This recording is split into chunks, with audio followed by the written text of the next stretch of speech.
You know, a lot of people have asked me this question. I don't know, Samir, if they have asked you as well. That should I do internship if there is no pay as well? My Yeah, answer, many, all the time. my answer is yes. Certainly, you should, because there is nothing like learning on ground learning.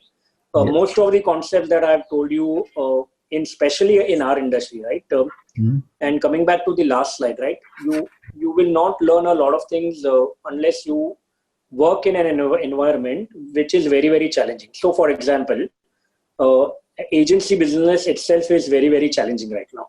Now, if you want to join a Dentsu or a Group M tomorrow, which are very large agencies, it's not simple about, we will make creative for you and put it on Facebook and people will like it and you'll get more customers and we know how to do marketing. It doesn't work that way, right? There is a lot of pain that goes while you are on the ground. So if you get an opportunity to intern with anyone, even when it's free, I think you should do it. I would say the other way around, right? Reach out to people and say that I'm ready to work for 2-3 months under you. Please give me an opportunity, right? You will be surprised the way people reply. So, some of the questions. There is a book called "What Got You Here Will Not Get You There," right?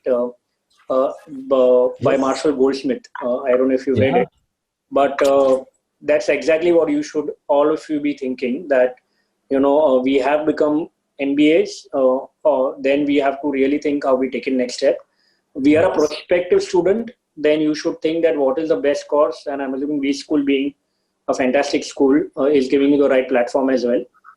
And if you are, 2-3 years into your career, which are the skills that will complement me within media and industry, media and entertainment that will help me. So broadly with that, I've covered 3 or 4 things. That media and entertainment is the future. It's almost a $3 trillion market. India is also growing. So people who are staying in India and are thinking of only abroad of India as their home base for a long time, India is also growing. There are a lot of skills to be acquired to go into this industry. And I'm assuming there are courses which are very, very nice that you can be part of. And the fourth part I would say is, learning, right? That should be a never ending process. There is no harm to learn. How much ever you learn is not enough, right? Because the question, one thing is very, very important, and I'm assuming all the courses are designed that way, is that are you relevant? If you Yes. can answer that question, that are you relevant, then broadly, you'll be always relevant for media and entertainment.